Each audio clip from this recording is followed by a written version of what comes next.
Hello everyone, welcome to Mazda Multimedia Season 1, Episode 7 of our very own.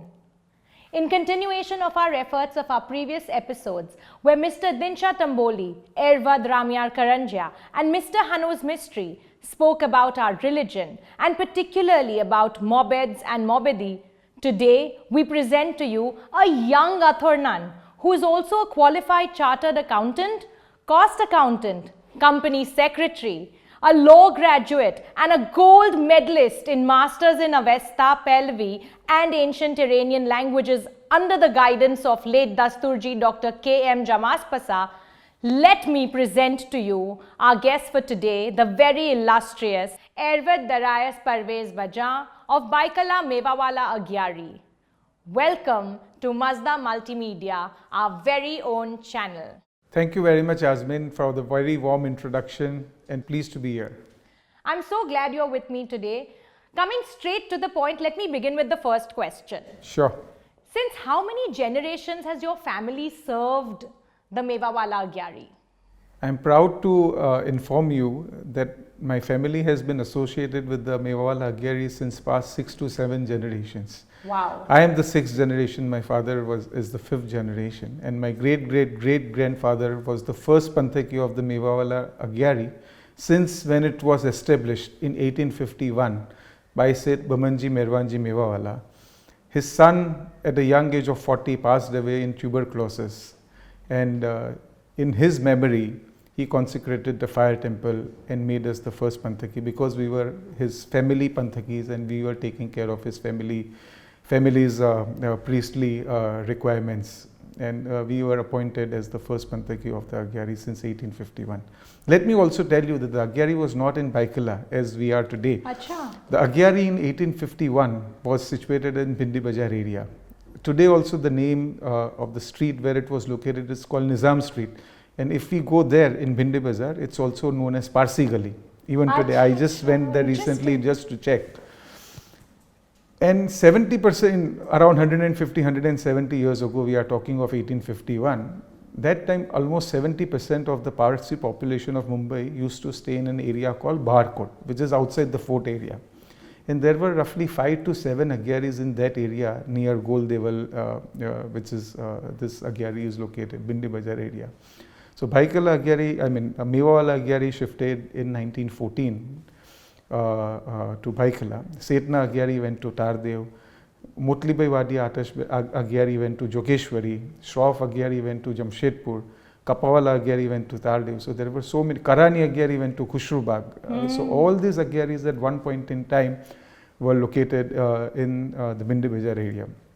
Oh, really? That's Yes. so interesting. Another interesting point to note was there was a reason why this movement of this Agyaris happened because where in Bindi Bazaar area that time it used to be a highly cosmopolitan area and constant riots used to take place between Hindus and Muslims. One such unfortunate incident happened in 1874 on Friday the 13th February, wherein Muslims after their Friday afternoon prayers stormed the Agyari. So that time the first Panthaki of the Agyari, Ervad Naushirwan Hiraji Bajai and his brother, lifted the fire and hid in the Maria for 2-3 days without food, water, just tending to the fire. And since the connection was lost, it was kind of deconsecrated. And after 3-4 days they came down, they saw the Agyari fully vandalized. And the entire ceremony was performed again, So and the sad. fire was rethrown and reconsecrated in 1874. And thereafter, because of dwindling population and as and when Baghs, Parsis moved to Baghs and other places, that's when all these Agyaris which were there in the Bindi Bazaar area, 5 to 7 Agyaris, which was a very highly populated Parsi area. Even at one point in time, it was told that all the 14 lanes of Kitwadi were full of Parsis. So that's how we came around 107, 108 years ago in 1914 to Baikala. My God, you must be so proud of your lineage, isn't it? Absolutely, and big responsibility as Big well responsibility, totally. to continue with the tradition. So Ervad Sahib, I believe you've been excellent in academics and you've also undergone simultaneously training as a Mobed. So today there are several boys from the Athurnan family who only take to this as a last resort. right? So what would you like to tell them? What has motivated you to continue pursuing your practice as a mobed along with a full-fledged career, considering you have such an illustrious band of degrees with you, right? Yeah, sure. Thanks. So first, let's understand the history of why this trend has happened.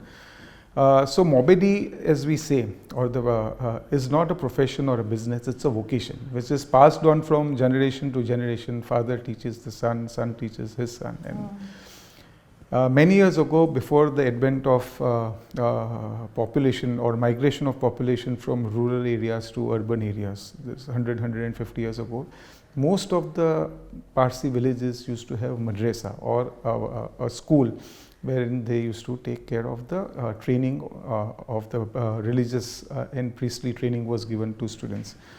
You would be surprised to know કે આપણે બધા ઉડવારા જઈએ તેમાં દસ્તુરબાગ જે છે ઉડવારા આટાસબરામથી થોડું આગળ, that was once upon a time a madrasa. Acha, really? To train the priests. But as and when the population started moving, so did the Parsi priest population also started moving, and they came to cities. Earlier, the Parsi priests were considered as the member of the own family of the laity, and Kaibi Sukh Dukh na Badda Prasangoni under priest was always there. They were treated as their own family member. And because of the change in the environment, the change in the situation, earlier people were doing mostly farmers and that had their own businesses. They, as and when, started moving to towns and cities. So did the mobeds, because mobed ગામમાં એકલો રહીને શું કરે, કોઈ હોય જ નહીં કરવાને વરતો. So he also started moving, and in cities it was, they got secular education, and considering મોબેડો ઘણા હુશિયાર હોય, because they are supposed to learn all the prayers at a very young age, so it increases their faculties to grasp things. And most of the doctors, lawyers, engineers, chartered accountants are from either mobeds themselves or from a mobed family, priestly family. So my advice definitely would be કે સાથે શીખવાનું બી ને મોબેડી બી કરવાની to the extent possible. In case if somebody is unable to do a full-time mobedi, at least madrasama શીખેલો હોય આપણે, we generally it's a 6-7 year course. So rather than what you studied over 6-7 years, rather than letting it go waste, at least whatever you can do, you should continue doing both academics, studies, or your profession, whatever other profession, along with side-by-side mobedi. So tell us, Servat Sahib, how easy was it to become a mobed, considering you were already a madrasa student? Yeah, so course is designed in such a way, if we split the course, it's into two parts. One is first the learning of prayers by rote, and then understanding the meaning or the sar of what we are prayed and more about the religion and all. And since I was in madrasa, the course is designed in such a way that by the time you are in, it starts with first or second standard, and it's a 5-6 year course. By the time you reach 6th or 7th standard, you have already completed your studies of Nawar Martab, and you are ordained as a Nawar and Martab at the age of 11 or 12. At that point in time, the academic pressure of academic studies is also far lower, up to first 6. Then suddenly in 8th standard, as we are all aware, the really there is a steep increase in the difficulty of the academics, and that's when it's only the revision which the students need to do, and they are free of basically doing anything, learning by heart any new things. At that point in time, along with the studies, we also were taught Avastha, Pelvi, and ancient Oriental Iranian languages. And that time when I started, my professor was Dr. Hormazliar Kayoji Mirza. He used to come to us and from the JJ Zartosti Madrasa, and used to teach us at the madrasa once or twice a week. And it used to be a second language. So in my 10th standard, my second language was Avastha Pelvi instead of French or Marathi or Gujarati.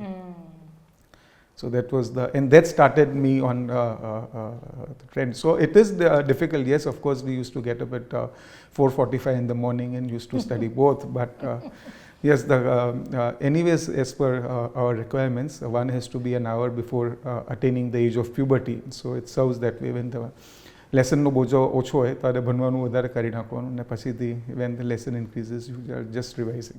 Now that brings me to my next question about balance. You know, it's so difficult for all of us, but I'm sure you do it right.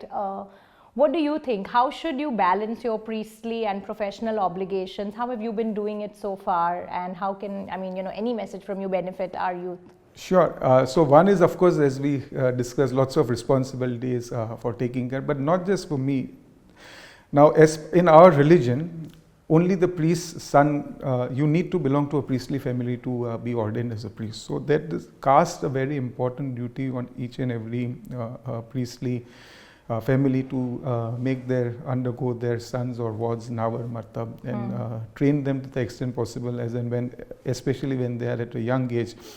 And even if they are unable to practice Mobedi full time, they can keep doing the revision of prayers, because it's a vast syllabus. And during the time, the career, the corporate careers or whatever, till the time they are 50, 60, they can do part-time Mobedi. When they retire, they can do a full-time Mobedi. There are many examples of boywalas of Atash Birams who have had been working in the corporate sector for 55, 60 years, and thereafter gone back to their Bap Dadanu profession of doing the Mobedi and tending to Agyaris or Atash Biram na boywala bhi. How nice. So you're actually building or planning for what your life will be after 60 if you actually consider pursuing this. Absolutely, absolutely. And it is the key thing is basically you should never lose touch, because if you leave the madrasa at the age of 14, 15, and then if you start picking up the books again at 60, then it's a different, then it's a completely challenging. But there are many examples where people, their priests have done the Nirangin ceremonies, their first Nirangin ceremonies, or Atash Biram boy after the age of 60.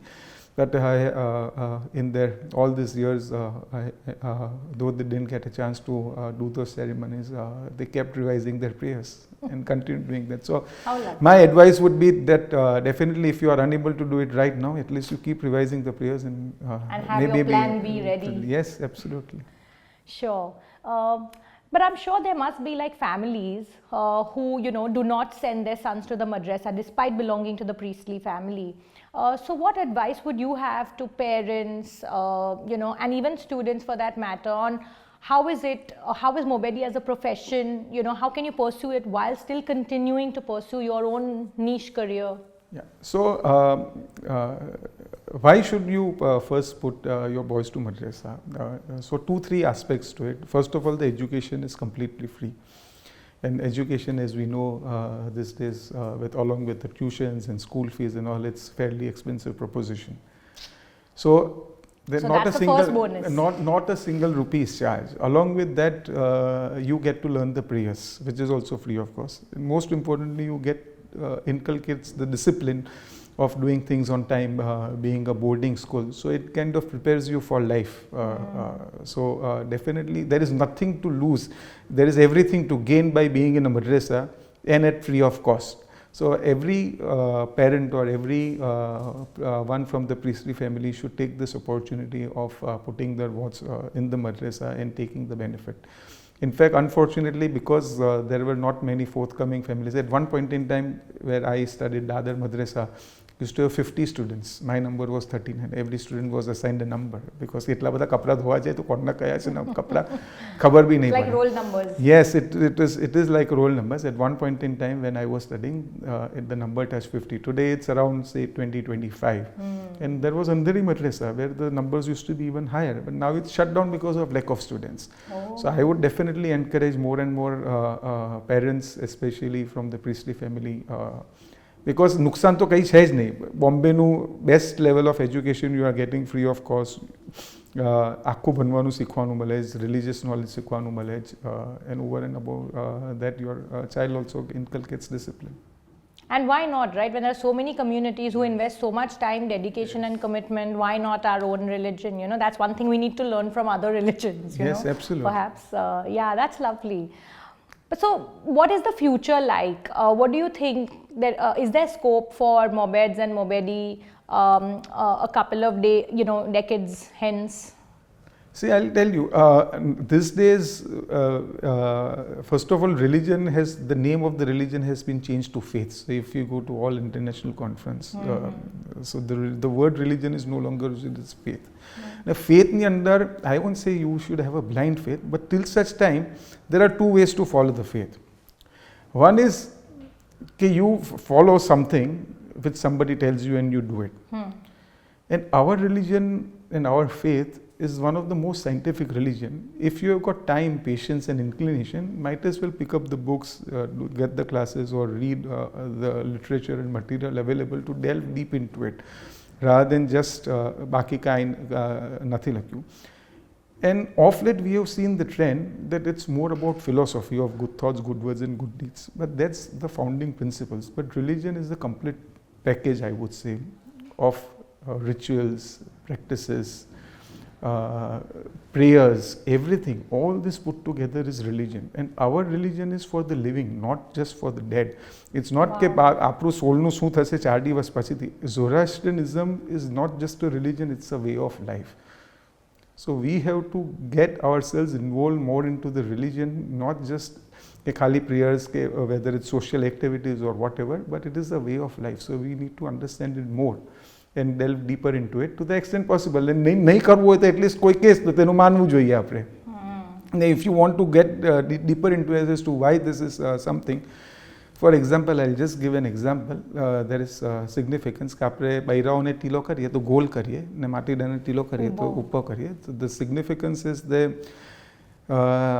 માણસને એમ કહેવામાં આવે કે તમે સૂરજ જેવા કીર્તિવાન થજો. You should I mean shine like a sun. And બૈરાઓને કહેજે you be cool like a moon. તેથી goal થાય ને those are the kind of symbolic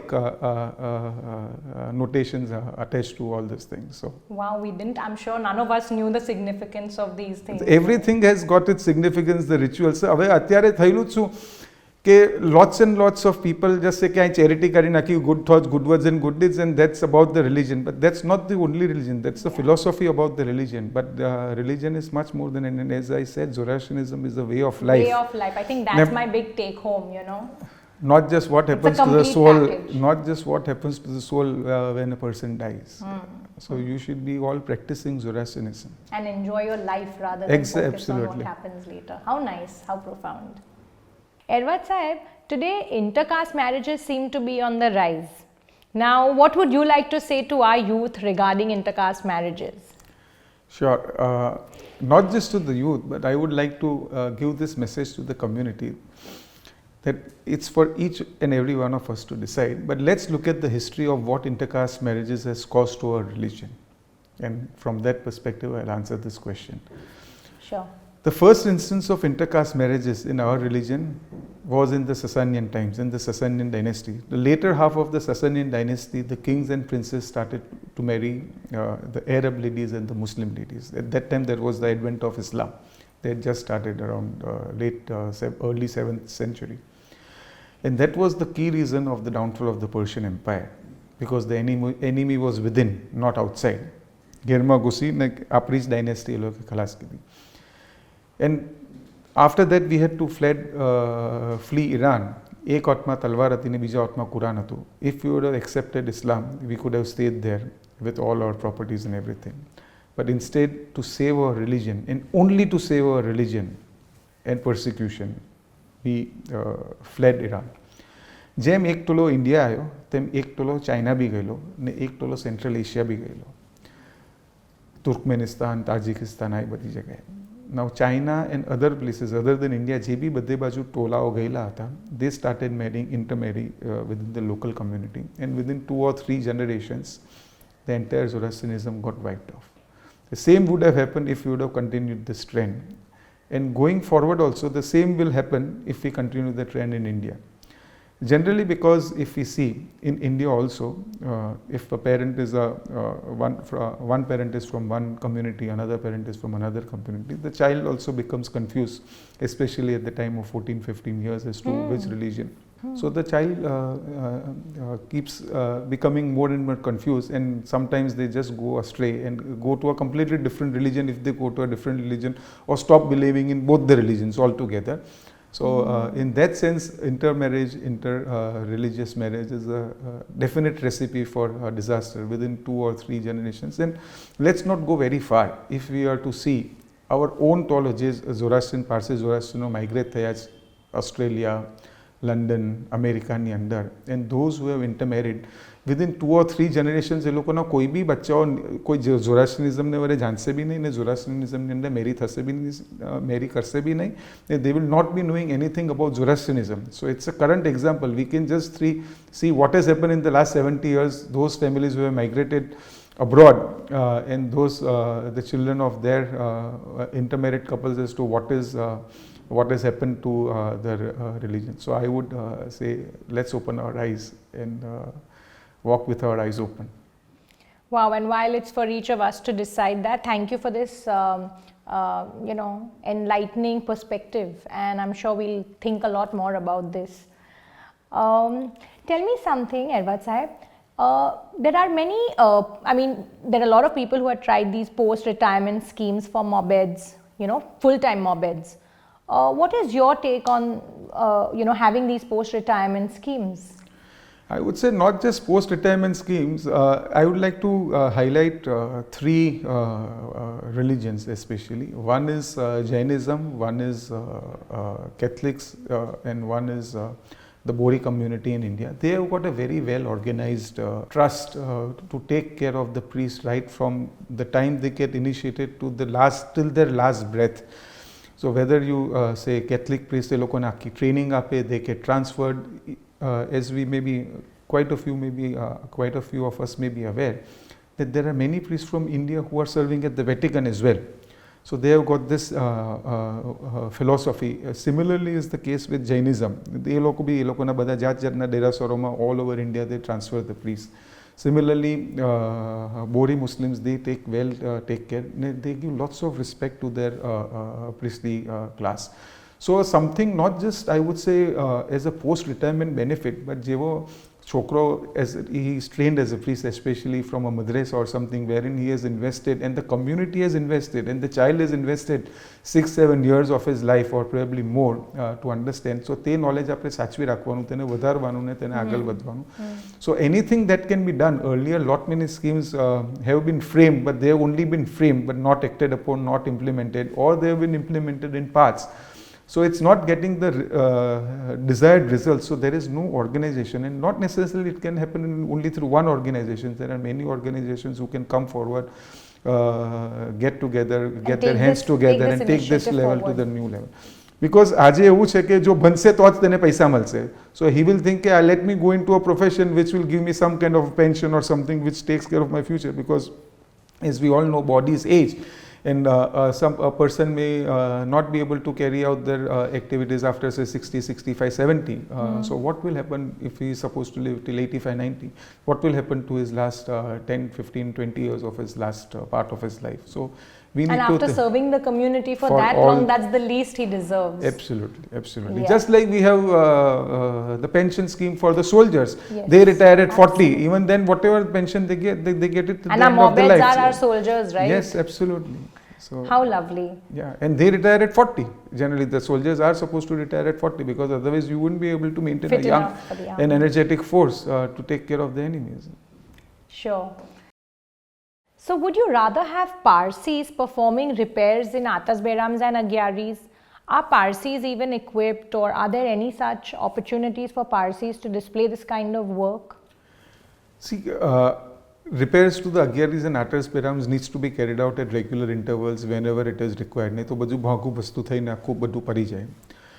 Given a choice, definitely Parsis and the Parsi teams would be preferred. Earlier જમાનાની અંદર ઘણા છોકરાઓ નહીં શીખી શકતા હતા, તે લોકો ટેકનિકલ લાઈન લેતા હતા. They used to become electricians, masons, carpenters, Suthar, Luhar, plumbers, બધા મળી રહેતા હતા.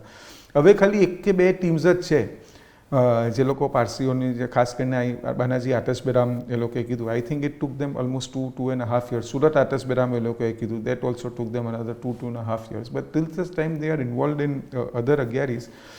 It does not mean કે બાકીની બધી ઇન્ડિયાની કોઈ બી અગિયારો રિપેર નહીં થઈ શકે. તેની અંદર બી એવું છે કે જેટલું બહારનું કામ કરી શકતો હોય નોન પારસીઓ તો નોન પારસી, અંડરનું કામ તો એમ બી પારસીઓને જ બોલાવવા પડે. Sometimes we feel in our own agiary પંખો નથી ચાલતો તો it takes us 15 days to find a Parsi electrician who is free and willing to come and do it. કારણ કે સીલિંગો બી ઊંચી જોઈએ, તેવા ઇક્વિપમેન્ટ્સો જોઈએ, ઘોડા પર ચડવાનું હોય. But are Parsis willing to actually come and do these jobs? Few are doing, but they are so busy and overbooked for years together. So it is practically, though advisable, it is practically almost next to impossible to do it. Yeah. Though we would prefer that it gets done by a Parsi, but many times it is not possible. Yeah, so this brings me to, almost my final question today. Could you throw some light about individuals or organizations who have tried to do good for the Mobeds, but somehow, these schemes don't seem to have taken off or worked? I think lots of organizations, right from Bombay Parsi Panchayat, Athornan Mandal, WZO Trust funds, other large public charities have tried, but as we discussed in our earlier, they have never taken off. Everything was on the plain piece of paper for whatever differences, but I think now it's a high time that we put any of those plans into action, because the secret of getting ahead is getting started. We have never started. We have just discussed, thought, debated about it. બેઠા બોલ્યાનું ઉઠી ગયા તેની કાંઈ થયું, પણ action કંઈ બી નહીં થયું. But also at the same time, it is a responsibility and bounden duty of the priest also to first deserve and desire. As is always said in English, that you can only command respect, you can't demand respect. So all these things will go hand in hand when the priest, along with their knowledge, their training, their affinity towards religion, their piety, their devotion to the religion, holds the hand of laity and leads them to the right direction. All these things also should follow from the laity side. And that was the case not very long ago, 100 and 150 years ago. The Bedin used to take very good care of the priestly family. It's about the change in the entire surroundings, not just in India but worldwide, where people moved from Mofussil and rural towns and came into cities where, from being a social structure, it's become more individualistic and independent. So all these things needs to be refined, and being pragmatic, we need to make our religion survive. Definitely, any religion survive, the guidance and knowledge of priests are required. But then not just any priest, but a well-trained priest who can guide the community and in the right direction and take the forward.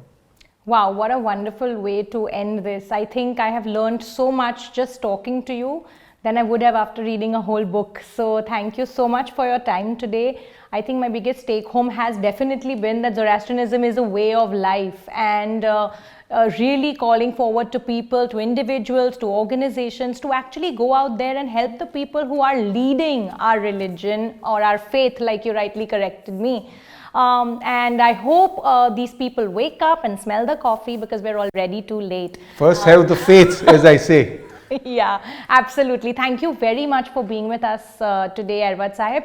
And it's been wonderful having you. I'm sure our viewers will agree. Thank you once again for being with us. It was Pleasure lovely. being with you. Thank you so much. Thank you for this opportunity. This is Azmeen Mistry from Mazda Multimedia signing off. Thank you very much.